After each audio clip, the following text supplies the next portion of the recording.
रामदास गणेशपुर गांव में छोटे से घर में अपनी पत्नी के साथ रहता था और उसके साथ रामदास का पिता रघुनाथ बाबा, जो कई तरह के बीमारियों से पीड़ित थे और रामदास के पास अपने पिता को इलाज करवाने के लिए कोई जरिया भी नहीं था, जिस कारण रामदास अपना घर परिवार चलाने के लिए गांव निवासियों को अपनी नाव से इस किनारे से दूसरे किनारे तक पहुंचाने का काम करता था।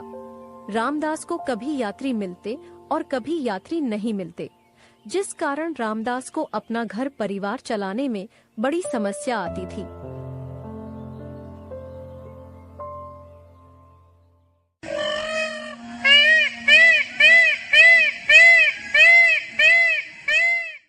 आज सुबह से एक यात्री भी नहीं आया। आज सुबह से बस यूं ही खाली बैठा हूं।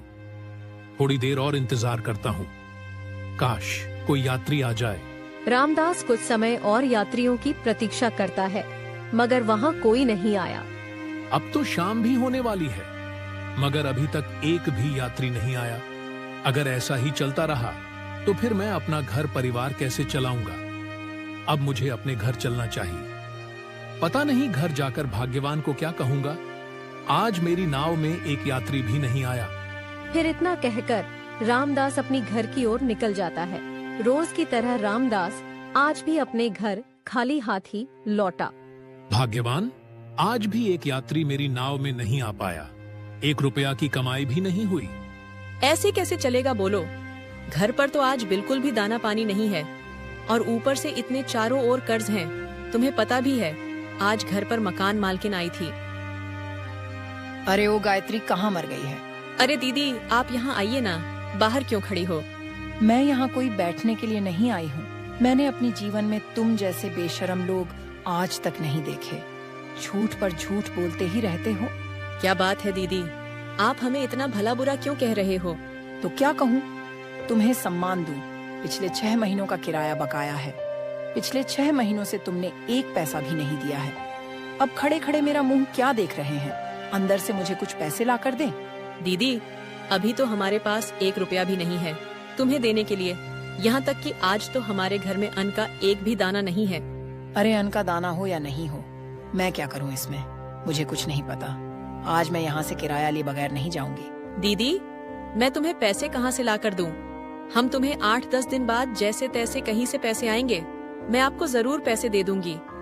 दीदी, मैं आपके आगे हाथ जोड़ती हूँ, विनती करती हूँ।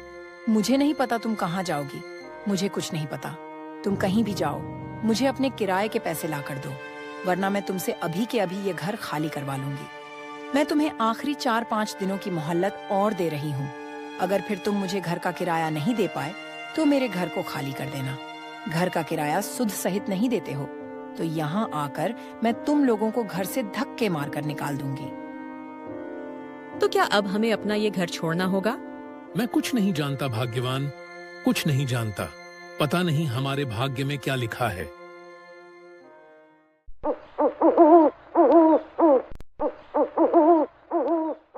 आज की रात इस बिस्तर पर सोकर गुजार लेते हैं। भाग्यवान, पता नहीं आने वाले दिनों में या बिस्तर नसीब भी होगा या नहीं। भाग्यवान, मैं कैसा बेटा हूँ जो अपने एक पिता की परवरिश ठीक से नहीं कर पा रहा। ये बात तो तुमने बिल्कुल सही कही। पता है, मैं कभी कभी ये सोचती हूँ, अगर कभी हमारे पास खूब सारा धन होता तो आज हम इस स्थिति में नहीं रहते और आज हम पिताजी को अच्छे अस्पताल में इलाज करवाते। भाग्यवान, मैं ऐसा तो हर रोज सोचता हूँ। हे ऊपर वाले, हमने तो आज तक किसी का भी बुरा नहीं किया, तो फिर हमारी साथ ऐसा क्यों हो रहा है? भाग्यवान, मुझे लगता है कि ऊपर वाले हमारी परीक्षा ले रहा है। ये बात तो तुमने बिल्कुल सही कही। अब हम दोनों सो जाते हैं, रात काफी ज्यादा हो चुकी है।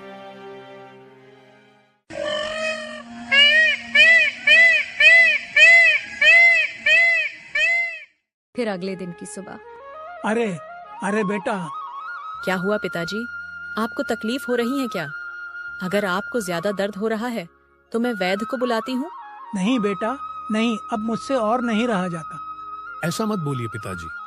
अगर आपको कुछ हो गया तो हमारा क्या होगा? बेटा, तुम दोनों कभी भी पति पत्नी आपस में झगड़ना मत। मेरा जो कुछ भी है उसी से तुम दोनों खुश रहना। इतने में ही बूढ़े बाबा बीच में ही प्राण त्याग देते हैं और गायत्री जोरों से रोने लगी। पिताजी, पिताजी, आप हमें इतनी जल्दी अकेला छोड़कर क्यों गए? पिताजी। फिर इसी प्रकार उन बूढ़े बाबा का अंतिम संस्कार कर दिया जाता है। फिर कुछ दिन बीत जाने के बाद, अजी सुनते हो, आज घर में बिल्कुल भी खाना बनाने के लिए एक अन्न का दाना चावल नहीं है, तो जल्दी से आप कहीं से राशन चावल लेकर आइए। ठीक है भाग्यवान, मैं अब भी नदी की ओर जा रहा हूँ। कुछ पैसे मिलेंगे तो आने समय कुछ राशन लेकर आऊंगा। फिर इतना कहकर रामदास घर से नदी की ओर निकल जाता है और फिर अपनी नाव में बैठकर यात्रियों की प्रतीक्षा करता है। मगर बहुत समय बीत जाता है और वहाँ पर एक भी यात्री नहीं आता। अरे अरे, आज भी पहले की तरह एक भी यात्री नहीं आया। अगर आज मुझे एक पैसा भी नहीं मिला तो जरूर हमें घर से बेघर होना पड़ेगा। ए ऊपर वाले, कुछ तो कर। अब मुझसे और सहा नहीं जाता। मुझे अब मेरी पत्नी का दुख और नहीं देखा जाता। रामदास ये कह ही रहा होता है कि तभी अचानक से वहाँ एक साधु बाबा आ जाते हैं। अरे बेटा, तुम क्या मुझे नदी पार करवा दोगे? अरे साधु महाराज, आप यहाँ। साधु महाराज, आप आइए, मेरे नाव पर बैठिए, आपको नदी पार करा देते हैं। इतना कहकर वह साधु बाबा नाव में बैठ जाते हैं और वह आगे की ओर जाने लगते हैं। बस बेटा, इस किनारे पर तुम मुझे उतार दो। अरे बेटा, आज तुम्हारा चेहरा उतरा उतरा लग रहा है। बताओ क्या बात है? अरे बूढ़े बाबा, अब मैं आपको क्या बताऊं? मेरा जीवन अभी बड़े ही दुख के साथ गुजर रहा है। फिर रामदास ने अपनी सारी तकलीफ उन साधु बाबा को बताई। साधु महाराज, मेरे पास इतने भी पैसे नहीं हैं कि मैं अपने खाने पीने के लिए एक अन्न का राशन चावल खरीद सकूं। अरे बेटा, तुम्हारा जीवन तो बड़े ही कष्टों के साथ गुजर रहा है।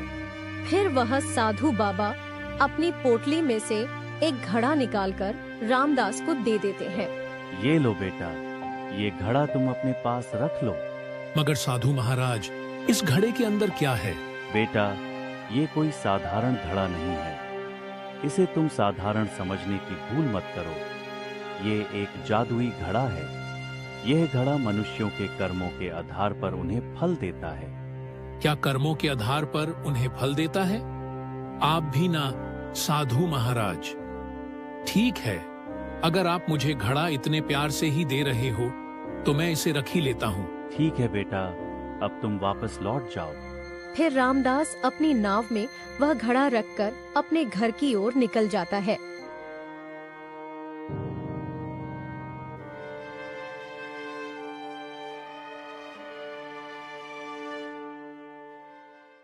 भाग्यवान, ओ भाग्यवान, आप आ गए। आज तुम्हें कुछ पैसे मिले या नहीं?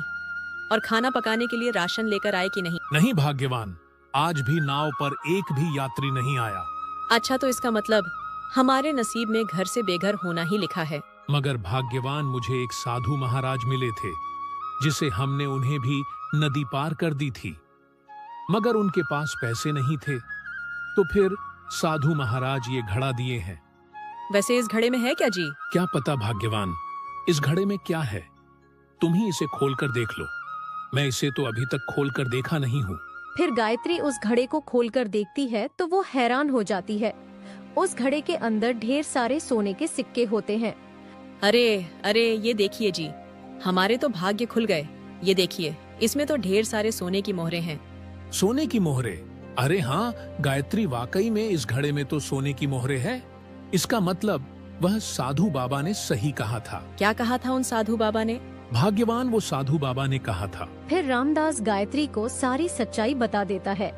फिर रामदास और गायत्री जितने भी कर्ज था उसे सारे कर्ज चुका देते हैं और अपने लिए एक नए घर बनाकर हंसी खुशी जीवन व्यतीत करते हैं।